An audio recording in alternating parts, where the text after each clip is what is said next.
The demand recognize my identity as being as valid as other identities presumes identity exists as some unassailable and natural phenomena.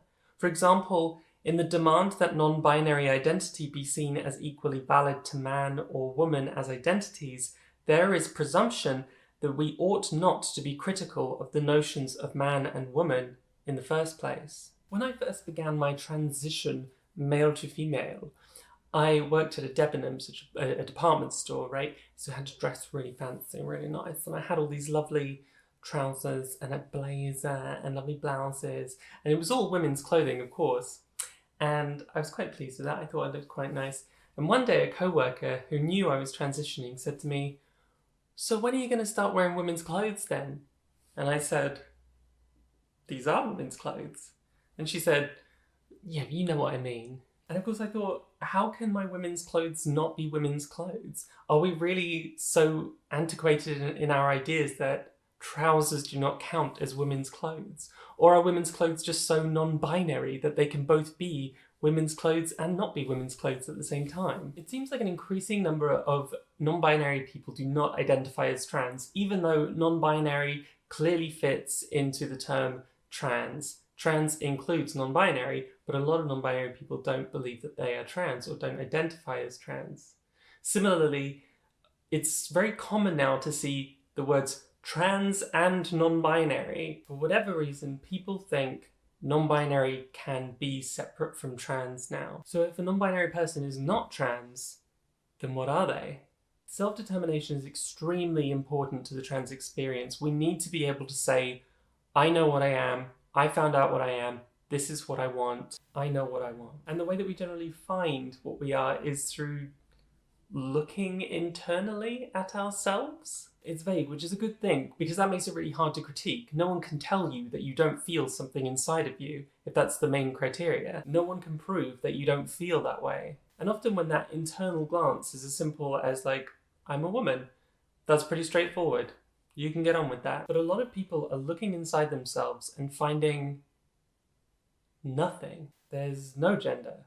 Or there's a complex gender, mix of man and woman, and whatever. That's fair enough. I'm with you on that. But I wonder to what degree modern society affects how we perceive gender in the first place. Until recently, gender was very strictly divided into two very strict categories. There were biological and social roles for men and women. But over the last 100 years, technology and social movements have changed these things. Women can get jobs which previously were thought of as men's jobs. Men can stay at home with the kids. Even biologically, I mean, sure, you can't change your gonads, you can't get a uterus where you didn't have one before.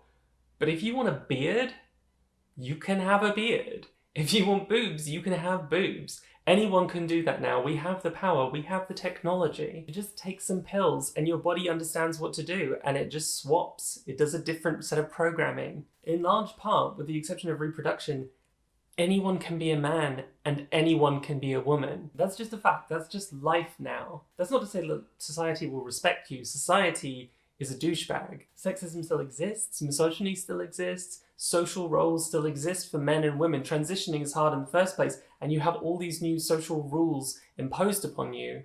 Because men and women, although becoming more androgynous, they still have roles and rules and expectations. But there are no expectations for non-binary people. And that's a massive appeal for me when it comes to non-binarism. I get to be free of any gender roles.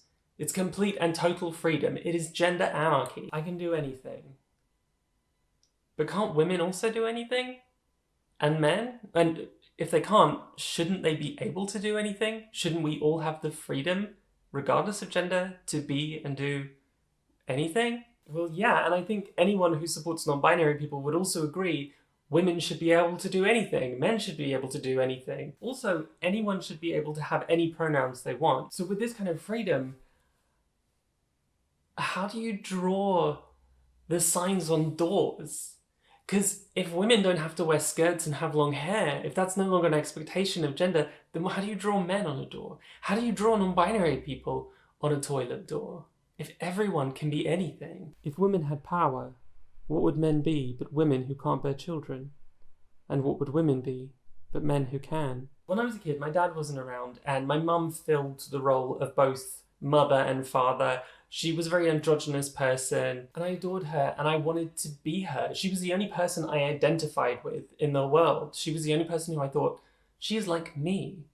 And when I looked inside myself, I saw not an 8-year-old boy, but a 43-year-old woman. Obviously, if I had been raised by wolves, I would not have a strong idea of what a man is supposed to be, or what a woman is supposed to be. It's society that gave me the ideas, it's the social environment that gave me the ideas of what a man is and what a woman is. And whether I look inside myself and can recognize manhood or womanhood depends on the language that I've been given, the tools that I've been given to recognize what is a man and what is a woman. But when I look at the men around me, I don't see a reflection of myself. I never did. I don't feel that I'm like men generally. But does that matter? Because men should be able to be anything, so I should be able to be anything, and it doesn't matter what gender I am. But I decided, fuck that, I don't want to deal with this, I'm non-binary, I came out as non-binary, genderqueer, because that's how old I am. And that's very true to my internal sense of self. When I look inward, I don't see a gender. I just see a person, a human-ish. Sometimes I wonder if, as non-binary people, we take what we think men and women can't be, and we make that into what non-binary is. We make a third pillar of gender. I am not like men, and I am not like women. I am a third thing. This is a thing that men and women are not. So in some ways, is me leaving behind manhood, reinforcing the idea that men can't be like me. Sure, I don't know, maybe. I mean, whatever. Like, I'm doing what feels right for me. That's the most important thing. I'm just trying to live my life. Gender roles are breaking down in society, but not adequately to the degree that I felt comfortable and safe living as a man. I have to just exist in the world somehow. And my journey across gender is just for personal gain. It's not political. It's not a statement. It's just me trying to find my own personal happiness. And maybe I am a man. Maybe I'm a woman. I don't really care. Identity is a thing, but identity doesn't just come from the inside. Whenever I leave my house, I'm identified by other people as something. When they look at me walking down the road, they will register me as man or woman. Even if they're not really thinking about me, even if they're not really processing me, their brain has these ideas of what a man and a woman is, and it's completely unconscious, they will decide that. And when I was preparing for this video, I thought, I can't wear a dress. I'm supposed to be non-binary, and that's not non-binary. I'm too feminine. I'm wearing naughty nude lipstick.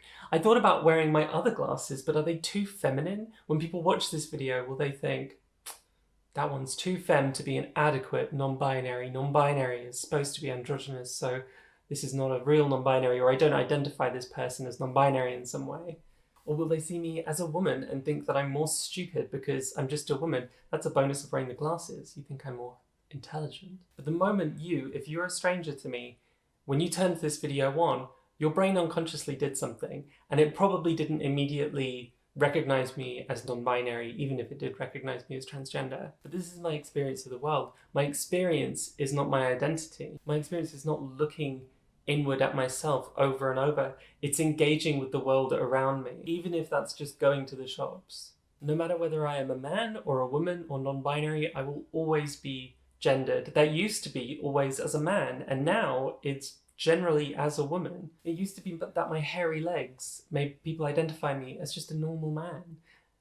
Now my hairy legs make me, an ugly woman, also known as a feminist, no matter how I identify. I'm an experience which is difficult to categorize. I was socialized as a man, but for some reason I grew up with no self-esteem, feeling like I couldn't take up any space, feeling like I had to be a sexual object for other people. And then I started living as a woman, and we all know how fun that is. So if you put me with 10 men and then average out our experience, that experience is going to be skewed. Your data is going to be skewed because I am a little bit gender weird. But that's not what non-binary is. Non-binary isn't having a broad experience of gender. It's about an internal sense of self. You don't have to have been gendered as both a man and a woman to be non-binary. You don't have to be androgynous to be non-binary. You don't have to use neutral pronouns to be non-binary. We know that society has a specific set of expectations for the average man and the average woman. If I told you that a person gave birth and married a man and worked at a daycare centre, you could probably gender that person pretty accurately based on that information. Even if that's not all people whose lives are like that, there's a pretty good statistical chance. But there's nothing like that for non-binary people. There's no average. There's definitely an ideal of like androgyny, but you don't have to be androgynous. There's no sort of most common set of reproductive organs, whereas women and men do have a most common set of reproductive organs. Men and women are part of the gender binary system, man. But is non-binary part of a system at all? Non-binarism is everything and nothing, and it's vague and it's wild. It's not a third gender. But if it's not just a third gender, then what is it? Maybe non-binarism is just when one looks inside their self, looking for gender and finds nothing or everything. Can that be socialized? If you were raised in a society which had no gender, would you still have an internal sense of gender? Is non-binary maybe just the end goal of a society free from gender roles and patriarchy? I feel like I keep seeing non-binary treated as something very innocent and apolitical and complementary to manhood and womanhood. It feels very unthreatening in the way that we like to do mainstream LGBT activism. Could it be a political identity? Could it exist outside the gender system? Is it really the binary that's the problem? Or is it just gender? Isn't the end goal for us all to be freed from the shackles of gender? And once we are, will any gender be truly distinguishable from any other? Let me know in the comments what you think the metaphysical nature of humanity is. Like and subscribe. Also consider supporting my Patreon. I have a Kickstarter running at the moment about my comic Hugged. It's an autobiographical account of my 20s being a strange, genderqueer, bisexual. And you might enjoy it. Thanks for watching, and I'll see you next time.